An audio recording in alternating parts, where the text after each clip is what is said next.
నువ్వే జేజమ్మవి కదమ్మా. నేనా? మా అరుంధదమ్మవి నువ్వే కదమ్మా. తెలుగు తక్కువగా మాట్లాడొద్దు చంద్రమా. నన్ను పిచ్చిదానిగా చేయకండి. నేను జేజమ్మని కాదు కాదు కాదు. నువ్వు జేజమ్మవు కాకపోతే నీ మీద అడిగే కక్ష ఎందుకు? అదే ఎందుకు? నువ్వే జేజమ్మవి కాబట్టి. కాదు, అబద్ధం. వాడిని నాశనం చేయగలనని జేజమ్మని నమ్మితే అది ఎలాగో తనకి తెలిసే ఉంటుంది. మళ్ళీ పుట్టిన ఈ జేజమ్మకే అది తెలియాలి. జేజమ్మ చెప్పు. నేను జేజమ్మని కాదంటే వినిపించుకోరే. నా చుట్టూ ఈ కట్టు కదలేంటి? నీ చుట్టూ రగులుతున్న ఈ వినాశనం అబద్ధమా? నిజం. నిన్ను వాడు నాశనం చేస్తాననడం అబద్ధమా? నిజం. నిన్ను హింస పెట్టడానికే వాడు సమాధి బద్దలు కొట్టుకు రావడం అబద్ధమా? నిజం.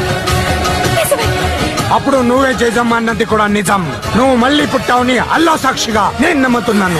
అది నిజం కాదు. అవును. కానీ